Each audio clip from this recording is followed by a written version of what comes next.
الرحمن الرحيم الحمد لله رب العالمين والصلاة والسلام على سيدنا رسول الله وعلى آله وصحبه أجمعين. Allah subhanahu wa ta'ala says, وَلَا تَحْسَبَنَّ الَّذِينَ قُتِلُوا فِي سَبِيلِ اللَّهِ أَمْوَاتًا بَلْ أَحْيَاءٌ عِنْدَ رَبِّهِمْ يُرْزَقُونَ. Don't think of those who were slain in the cause of Allah are dead. They are alive with your Lord, enjoying His mercy. Today, we are in grief and sorrow, deep sorrow for what's happened in New Zealand. Today, we lost scores of our brothers and sisters who've been slain in 2 mosques in New Zealand. In this atrocity, in this massacre, and we'll speak about it inshallah now. But let's go to the khutbah first. Allah subhanahu wa ta'ala says, يَا أَيُّهَا الَّذِينَ آمَنُوا اجْتَنِبُوا كَثِيرًا مِنَ الظَّنِّ إِنَّ بَعْضَ الظَّنِّ إِثْمٌ وَلَا تَجَسَّسُوا وَلَا يَغْتَبْ بَعْضُكُمْ بَعْضًا.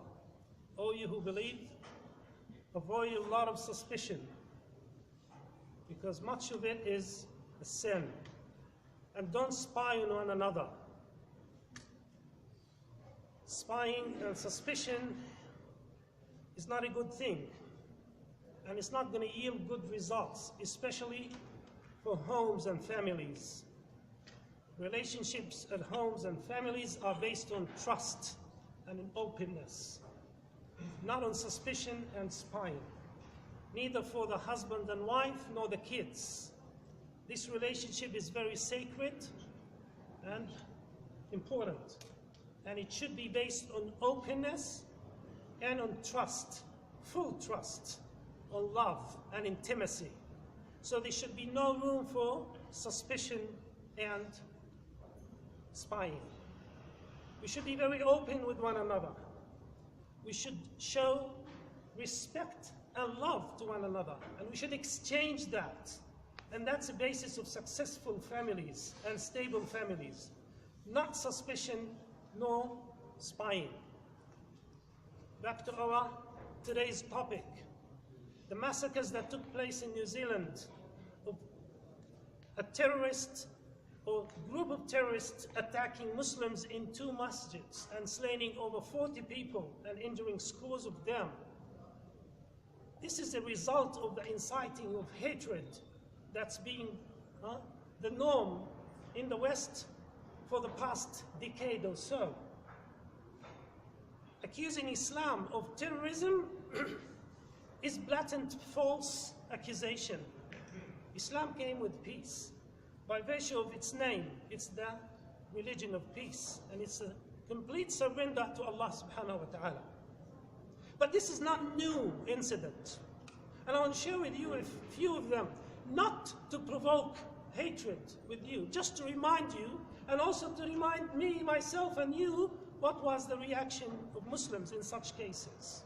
At the time of the Prophet ﷺ, there are more than one incident, but I'll share one of them only. When a group of non-Muslims came and claimed to be accepting Islam, and asking the Prophet ﷺ to send a delegate with them to teach them and teach their tribes about Islam. So the Prophet ﷺ, who does not know the unseen, this lovely and humble Prophet ﷺ sent 70 of his companions, 70 of the people who knew the Quran, who memorized the Quran, sent them 70. And these 70 were a considerable number of his companions. He sent him with them to teach them Islam and to tell them about this religion. While they left the Medina,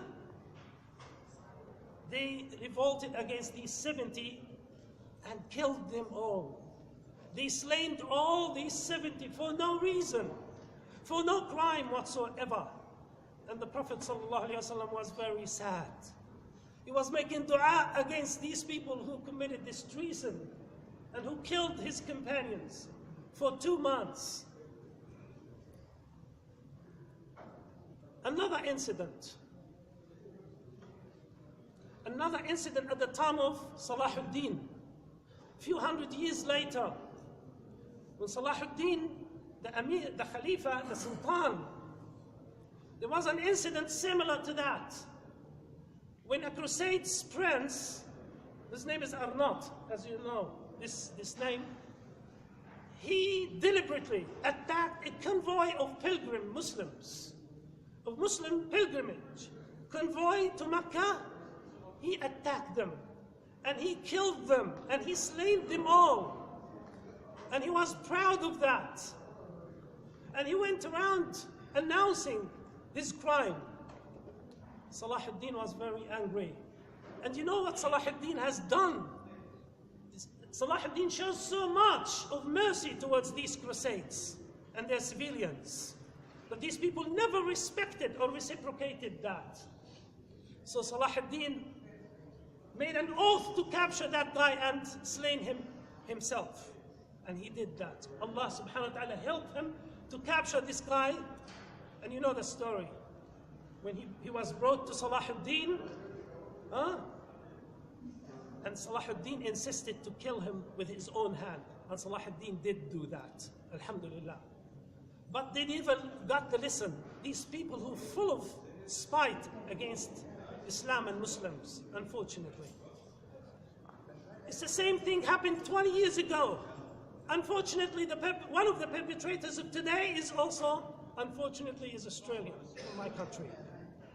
The same thing 20 years ago, another Australian person who's full of hatred, a Jew, who's a fanatic terrorist, attacked Muslims in another masjid, in Al-Masjid al-Ibrahimi, in Al-Khalil, Al-Khalil in Palestine, people in Salatul Fajr. And he slain over 20-something people there until someone jumped on him and killed him, of the Muslims.